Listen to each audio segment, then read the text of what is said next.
అందరికీ నమస్కారం. నేను మీ గంటి ఉష. నా మిత్రులకి, శ్రేయోభిలాషులకి, సబ్స్క్రైబర్స్కి మంచి మంచి కామెంట్స్ తోటి నా వీడియోస్ని ప్రోత్సహిస్తున్నటువంటి అందరికీ కూడా కృతజ్ఞతలు, శుభాభినందనలు. ఏమన్నా ఇవాళ నిర్మోహమాటంగా విషయం మాట్లాడదలుచుకున్నానండి. మీరు మనసులో తిట్టుకునేరు సుమా. పాటల గురించి ఇప్పుడు కొత్తగా చక్కగా అందరికీ ట్రాక్ సింగింగ్ అదో ట్రెండ్లో పడ్డాం. అది రెండు ఆల్రెడీ వచ్చిన దిక్మాల యాప్లు 2 ఉన్నాయి కదా. ఆ యాప్ల ద్వారా కూడా ఈ ట్రాక్ అన్నది అలవాటైంది. ఇప్పుడు బయట కూడా ఆర్కెస్ట్రాని పెట్టుకోవడం ఎందుకు, వాళ్ళందరికీ అది ఎక్స్పెన్సివ్ అయిపోతుంది కదా. దాని బదులు ఆయన చక్కగా ట్రాకులు పెట్టేసుకుంటే ప్రోగ్రామ్ చాలా తక్కువ ఖర్చుతో ఎక్కువ క్వాలిటీ వచ్చేస్తుంది. ఎక్కువ పాటలు పాడుకోవచ్చు. క్వాలిటీ పక్కన పెడదాం. ఎక్కువ పాటలు పాడుకోవచ్చు అంటే ఏంటి, క్వాంటిటీని చూస్తున్నారు. క్వాలిటీ కావాలి. క్వాలిటీ మీకు ఈ ట్రాక్ పాటలు పాడుతూ ఉంటే ఒకటి శృతి అవగాహన ఉన్నవాళ్ళు తప్ప ట్రాక్స్లోని శృతిని క్యాచ్ చేయలేరు. అంటే శృతిని పట్టుకోవాలి, అది తెలిసిన వాడే పోనీ ట్రాక్లో పాడగలరు. అలాగే లయ, ఆ లయకి ఎంతో బాగా ప్రాక్టీస్ ఉండవాలంటే తాళం, అది ప్రాక్టీస్ ఉన్నవాళ్ళు తప్ప ఆ ట్రాక్ సాంగ్స్ పాడటం కష్టం. అంతేకాదు దాని మీద లిరిక్ వస్తూ ఉంటుంది. ఆ లిరిక్ అదో గందరగోళం, ట్రాక్ నడిచిపోతూ ఉంటుంది. ఆ లిరిక్ ఏమో తొందరగా మూవ్ అవ్వదు. ఎన్ని కష్టాలు ఉన్నాయో ట్రాక్ సింగింగ్లో చెప్తున్నా చూడండి. ఒక్కొక్కసారి ఏంటంటే ట్రాక్ ఒరిజినల్ పాట కన్నా చాలా స్పీడ్గా ఉంటుంది. ఇంకా పరుగు పాటతో మనకి బ్రీత్ తీసుకునే టైం ఉండదు. మధ్యలో అని మీరు అనే లోపల అక్కడ 2 అక్షరాలు ఎగిరిపోతాయి. 2 అక్షరాలు ఎగిరిపోతే తాళం పోయింది. అవునా? తర్వాత మన గొంతు మనకు ఎంతవరకు వినిపించాలి, ట్రాక్ సౌండ్ ఎంతవరకు వినిపించాలి, ఈ 2 కలిసి ఎలా మిక్స్ చేయాలి, అది అవుట్పుట్ ఆడియన్స్కి ఎలా వెళ్ళాలి, ఇదంతా ఒక పెద్ద ఆర్ట్ అండి దీని గురించి చెప్పాలంటే. తర్వాత ఈ లిరిక్స్కి కంప్లీట్గా ట్రాక్ అయితే ట్రాక్ మీద వస్తుందని ఆధారపడిపోతున్నారు. లేదంటే గూగుల్ తీస్తాం కదా, గూగుల్ తీస్తే వచ్చేస్తుంది కదా, దానిలో చూసి. అంటే మినిమం ఒక 10 లైన్స్ మనం గుర్తుపెట్టుకోలేము, లేదా క్షుణ్ణంగా శ్రద్ధగా 10 సార్లు విని పెన్ను పెట్టుకొని రాసుకోలేము. రెండింటికి ఓపిక లేదు. కానీ మనం పెద్ద గాయకులు అని మనకి పేరు రావాలి, అందరూ మనని పొగిడేయాలి. ఇప్పుడు ట్రాక్ తయారు చేసిన వాళ్ళకి సవ్యంగా విని ఆయన రాశాడు అనుకోండి, ఆ పదం మంచిదే. వినకపోతే పరిస్థితి ఏంటి? అక్కడ తనకేది వినిపించిందో అది రాస్తాడు. పాట ఒరిజినల్లో ఏమిటన్నారు అన్నది ఎట్లా తెలుస్తుంది? రెండోది, వీటన్నిటితో పాటు ఉచ్చారణ. పాటని అందరూ మేము నేర్చుకుంటాం ఇది అంటారు తప్ప ఉచ్చారణ పదాలు, ప్రతి పదానికి ఒక క్లారిటీ ఉండాలి. పదం నుంచి పదంకి వెళ్ళేటప్పుడు ఒక క్లారిటీ ఉండాలి. పాటలో మొదలుపెట్టినప్పటి నుంచి ప్రతి పదానికి టేక్ ఆఫ్ నోట్ అని ఒకటి ఉంటుంది, ల్యాండింగ్ నోట్ అని ఒకటి ఉంటుంది. ప్రతి లైన్కి అలాగే ఉంటుంది. ఏ పదాన్ని ఎక్కడ ఎలా ఎంతవరకు అన్నారు, అది రిపీట్ అయినప్పుడు రిపీటెన్స్లో ఎలా అన్నారు, ఇవన్నీ కూడా పాటని శ్రద్ధగా విన్న వాళ్ళకి మాత్రమే పని చేస్తుంది, అర్థం అవుతుంది. అంతే తప్ప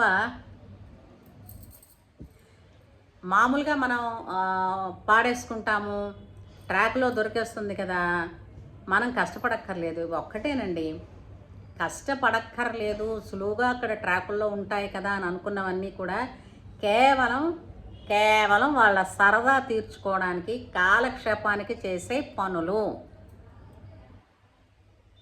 కానీ అందులో వాళ్ళకి ఏంటంటే పెద్ద పేరు రావాలంటే కొంచెం శ్రద్ధ పెట్టాలి. శ్రద్ధ ఎలా పెట్టాలి? భగవంతుడు సలక్షణంగా బ్రహ్మాండమైన చెవులు ఇచ్చాడు ఏదైనా వినేటట్టు కదా. ఆ పాటని దగ్గరగా స్లో చేసి విని ప్రతి పదాన్ని ఎలా అన్నారు అన్నది నేర్చుకుంటే సరిపోయేదిగా. ఎవడైనా అంటాడు, ఇప్పుడు మీరు నన్ను అన్నారా, వాళ్ళు నన్ను జానకిలా పాడావని వాళ్ళు అన్నారు, నువ్వు విని ఒకళ్ళు అనడం ఎందుకు? జానకి గారితో జానకి ఇలా పాడానంటే ఒక సాటిస్ఫాక్షనా? అంతేనా? నిజంగా ఆ కాంపిటీషన్ ఆ స్థాయి వరకు వద్దు, కొంచెం మినిమం స్థాయి అయినా, శృతిని ఐడెంటిఫై చేసే స్థాయి అయినా వద్దా? తాళాన్ని ఎలా గుర్తు పెట్టుకోవాలో వద్దా? అప్పుడు ఏం చేయాలి? పల్లవి నుంచి చరణానికి మధ్య వచ్చే బీజియం ఏదైతే ఉందో అది బై హార్ట్ అవ్వాలి. ఇదిలా ఉండగా ట్రాక్ మీద డ్యూయట్ అనుకుందాం, ఆ పక్క సింగరు సింగరు సరిగ్గా గనక శృతి లయ తాళం అవగాహన లేకపోతే కాస్తో కూస్తో ఓ మాదిరి నయంగా శృతి లయని పట్టుకుని శ్రద్ధగా పాడే సింగర్కి మాత్రం అది చాలా పెద్ద పరీక్ష అండి. అది అంటే చుక్కాని లేని నావ మునిగిపోతుంది సముద్రంలో, ఖచ్చితం. రీసెంట్గా ఒక ప్రోగ్రాం గురించి చెప్తా, వాళ్ళ పేర్లు అవసరం లేదు అనుకోండి, ఈ ముక్క వినండి. మనకి చెల్లెల కాపురంలో ఒక పాట ఉంది. ఏం పాట? కనుల ముందు నీవుంటే కవిత పొంగి పారదా, ఓ పాట ఉంది. ఈ పాటకి ముందు కొంత సాకి ఉంది. ఆ సాకిలో ప్రతి లైను తర్వాత అని ఫీమేల్ సింగర్ తాలూకు ఆలాపన ఉంది, కొట్టడం. సరే, అయితే రీసెంట్గా జరిగిన ప్రోగ్రాంలో ఈ పాట పాడదామండి. ఏమంటాం? ఆశలవు పీక సన్నం అందరికీ. నాకు పాట నచ్చేస్తే, ఇష్టమైపోతే పాడేయడమేనా? నాకు వచ్చునా రాదా? నేనంతగా ప్రేమించే ఆ పాట కనీసం అందులో కొంతైనా నేను ఇతరులను రంజింప చేయగలనా? పోనీ ఇతరులు వద్దు పో, వాళ్ళ కర్మ, విన్నవాడి కర్మ. నాకు పాడినందుకు నేను ఎంతవరకు సంతృప్తి చెందుతున్నాను, నేను సాటిస్ఫై అయితే ఆటోమేటిక్గా నేను ఆడియన్స్ని కూడా సాటిస్ఫై చేయగలను. మరి ఇలాంటి ఆలోచనలు లేకుండా పోయి ఒక సింగర్ అండి, ఆ మహానుభావుడు కొన్ని అంటే ఈ ట్రాక్లో కూడా కొన్ని ఉంటుంది, స్టార్టింగు ఆ నోట్ అందుకోవడం చాలా కష్టం. అది అందరికీ కూడా ఏంటది, ట్రాక్ సింగింగ్లోనే మేము ఉంటామన్న వాళ్ళకి అర్థమయ్యే కాన్సెప్ట్ కాదు. స్వరజ్ఞానం ఉన్న వాళ్ళకి మాత్రమే ఆ కార్డుని బట్టి స్వరాన్ని అందుకోగలిగినటువంటి ప్రజ్ఞ ఉంటుంది, ఇది నిజం. అందుకే మంత్రమైనా, తంత్రమైనా, యంత్రమైనా, సంగీతమైనా సరే గురుముఖత నేర్చుకోండి అని పెద్దలు చెప్పారు. అయితే మళ్ళీ కథలోకి వద్దాం. ఆయన ఆ కార్డు ఏదో ఉంది, ఆ శృతి కార్డు తర్వాత ట్రాక్ ఒక శృతిలో వెళుతోంది.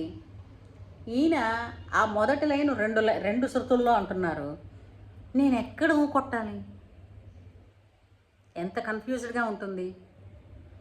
ఎందుకంటే ట్రాక్ ప్లే చేసి అయిపోయింది, ఇంక ఇప్పుడు అతను అంటున్నాడు ఈ ట్రాక్ది బుర్రలో ఉంది, కానీ ఇతంది రన్నింగ్లో ఈ చెవిలో పడుతోంది, ఇదోటి అదోటి, నేను ఎక్కడ అనాలి? చాలా సెన్సిటివ్ అండి మనకి వోకల్ కార్డ్స్. చిన్న పిసరు డిస్టర్బెన్స్ అయినా కూడా మన చెవులకి, మనం వినే పాటకి మనకి ఎక్కడనాలో మనం ఇది కోల్పోతాం. అప్పుడు చూసే వాళ్ళకి ఇవేవి అర్థం కాదు. వాళ్ళు ఏమనుకుంటారు, అదేంటి అంత పెద్ద పెద్ద సింగర్లు కదా వీళ్ళు, ఏమి పాడలేకపోయారేంటి? సమస్య అది కాదుగా.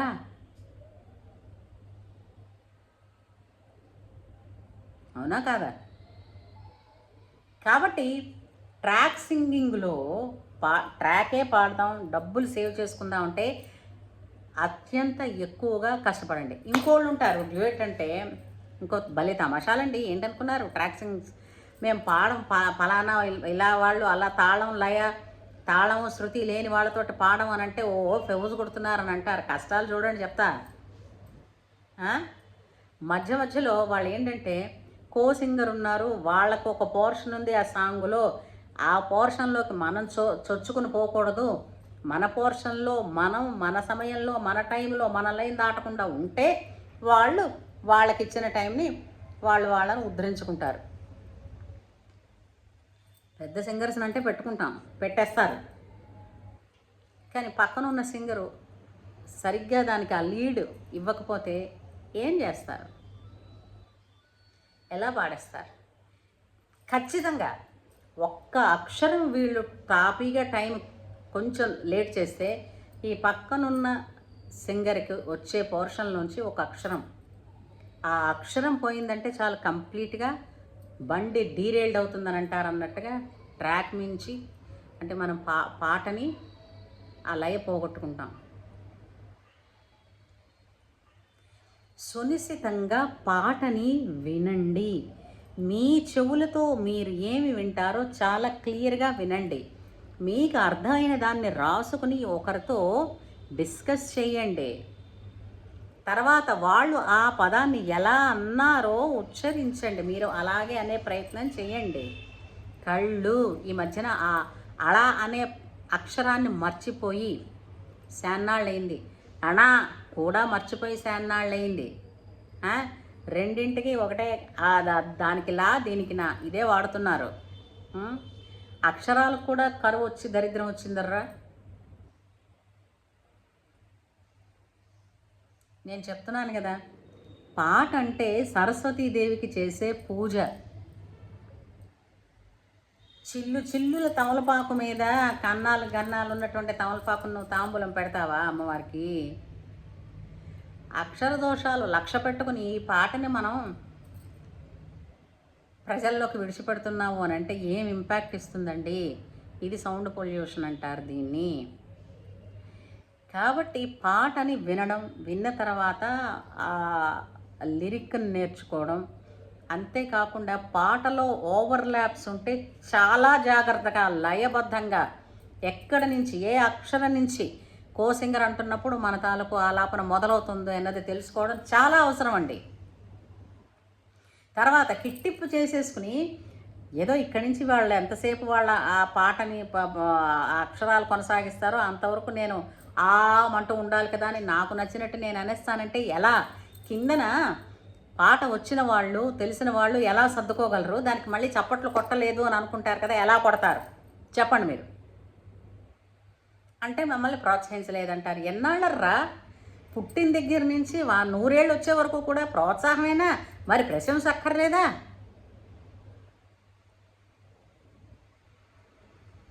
మధురాతి మధురం పాటలో చివరిలో పల్లవి మేల్ సింగర్ అంటున్నప్పుడు ఫీమేల్ సింగర్ ఓవర్లాప్ ఉంది. ఎలా? ఏదో ధోరణిలో అనేస్తూ ఉంటే నిన్న ఒక ఫీమేల్ సింగరు బాధేసింది.